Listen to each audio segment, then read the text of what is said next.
3 years they would not ask. But Chinese, they have not asked. 1949.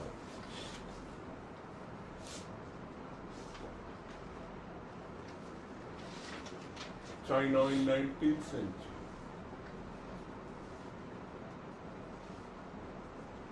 China between 1911 to 28. CCP. What is CCP? Chinese Communist Party. And the Chinese Revolution of 49.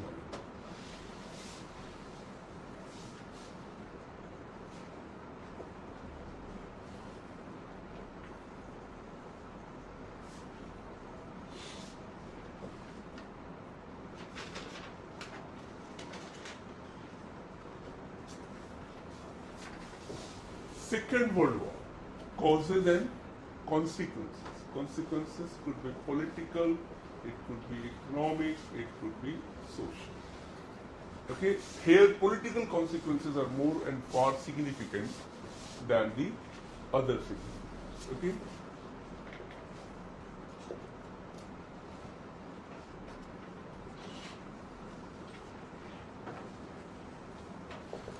Decolonization. You heard this term? One is colonization and what led to decolonization in Asia and Africa.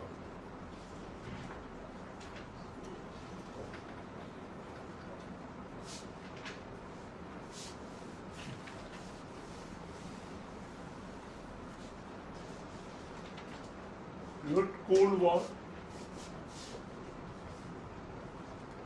Origin. Factors, different phases,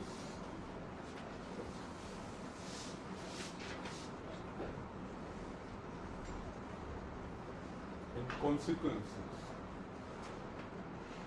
end of Cold War, factors, and consequences.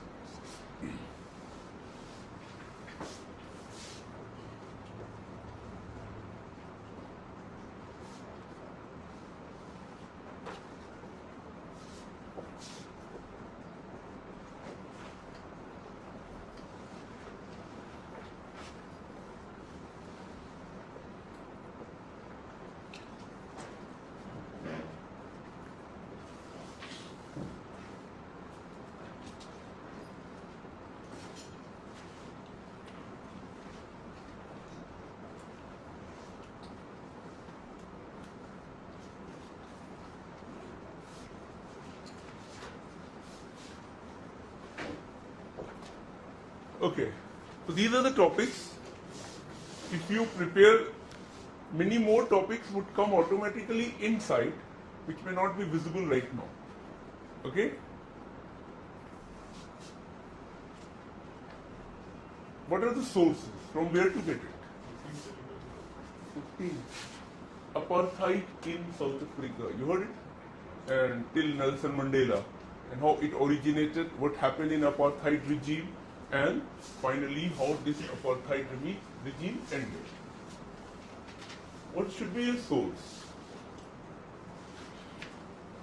First, I would prefer class notes. I hope you are taking seriously. If you don't do anything, just read it carefully 2-3 times. You can go and write in exam hall, इज्जत के साथ वो सारे topic पे आप लिख कर आओगे. दूसरा, आप एक dictionary low of world history published by Oxford. In this dictionary or in any dictionary, if you want to know what is Cold War, just open this and in 3 minutes you would know the entire history of Cold War. 3 minutes French Revolution. So less than half page, hardly in 100 words, they have summarized the entire event. So a person who never read anything about these things, and if he or she just read first, then this, more than enough. But since it is a competitive exam, questions are sometimes twisted.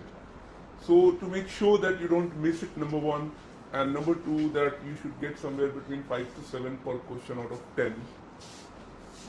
I would still suggest go through NCERT 11 and 12, latest version.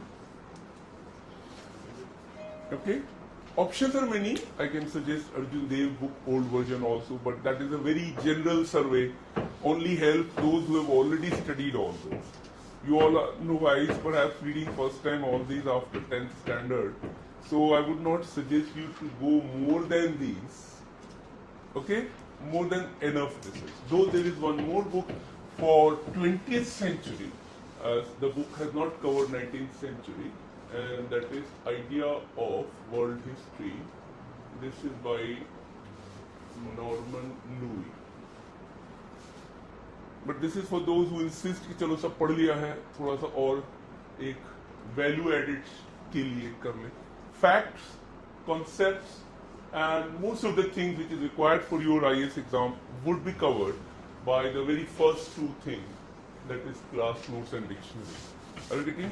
But sometimes some of the points may be missed in the two, so for that NCERT suffice. If you are reading more than that, then naturally you are going to compromise the quality. So just practice as much as possible from these points which we are going to start right now, and start from today. What?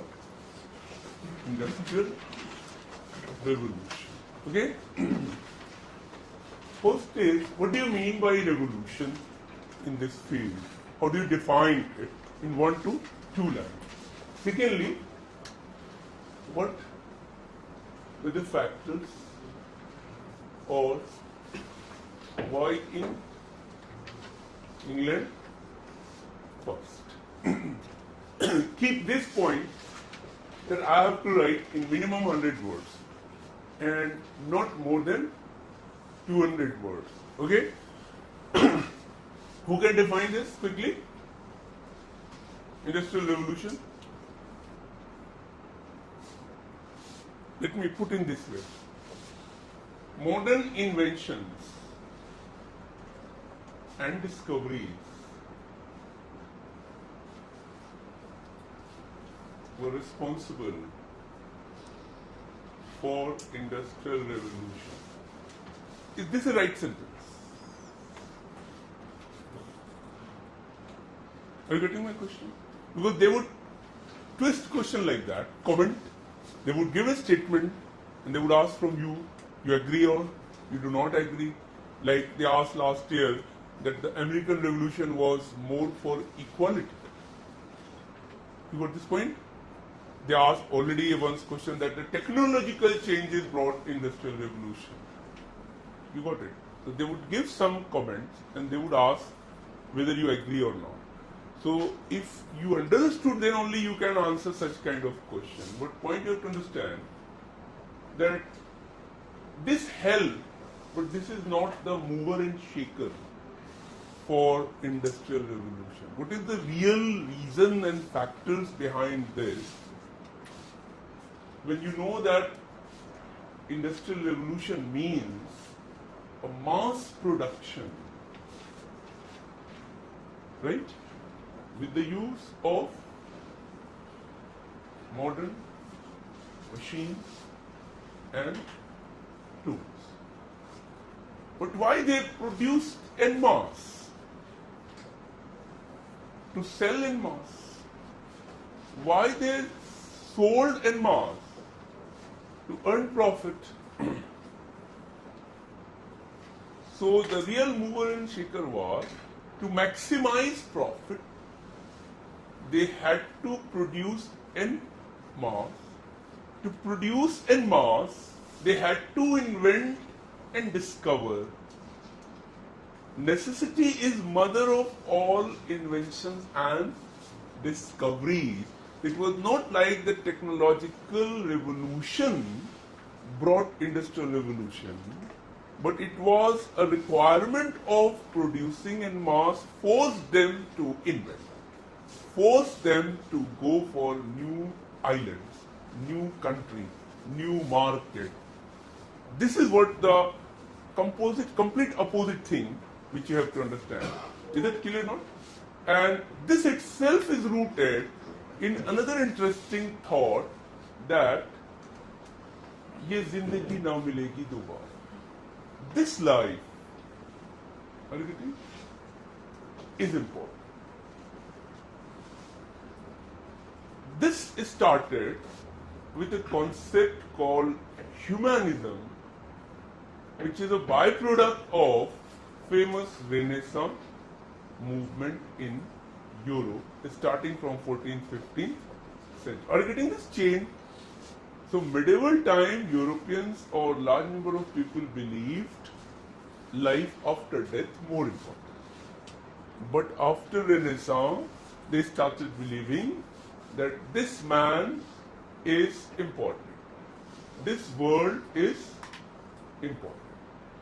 Since the church and religious people had gone to an extreme side, like in ancient India, जो कुछ होगा ऊपर होगा, ये दुनिया फानी आनी जानी. You got it?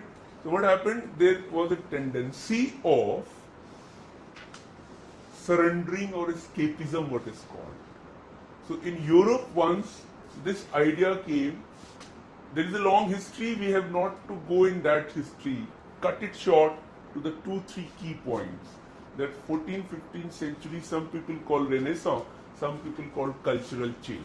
Terminologies are changing. Today they don't use the word Renaissance, they use the word cultural change. And what happened in this phase, that importance of man, that man is capable, importance of this world, that this world is worthy.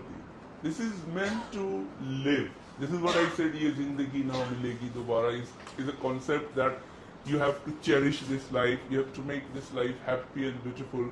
So those who wanted to make their life better and better, they wanted to earn more and more profit, wanted to sell more and more, and this is the real mover and shaker behind entire industrial revolution. I hope you understood this. To summarize this, you can write it in 1 or 2 sentences also. I will dictate also, right? Then, why it happened in England first? Why not in other countries? So there are a lot of geographical, lot of economic, lot of social as well as political factors conducive in England as compared to others, which led to rise of industrial revolution in England. Is that clear now? I will give you examples of each, but I hope you understood first what do you mean by industrial revolution. I will dictate it. Then how it started in certain parts of Europe, what is called Western Europe, with the idea of this humanism, that world is important. Profit is one important motive behind this, to produce en masse. So you write first definition. Industrial revolution began in the second half of 18th century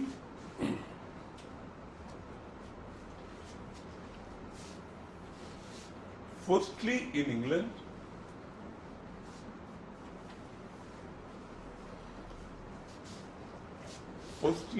England, and then in other Western European countries.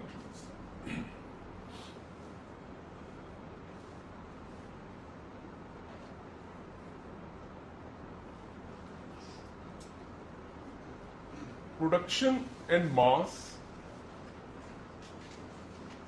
Next sentence, production and mass. En mass, with the use of modern tools and machines,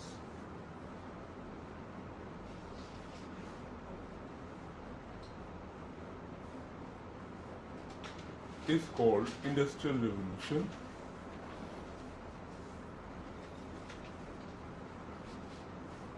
Which itself had various phases.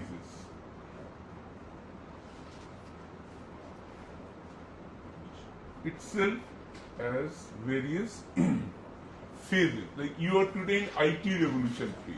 In the first phase, it developed in certain area. In the second, in certain area. You would learn about those areas also. Point number next, the following factors were responsible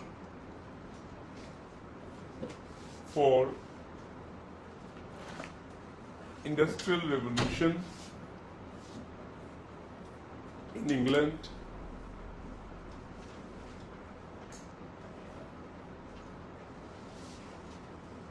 in 1760s, 70s, 1760s, 70s, and more so in 1780s, 90s, and more so in 1780s and 90s. Factor number 1, then 2, then 3. Factor number 1.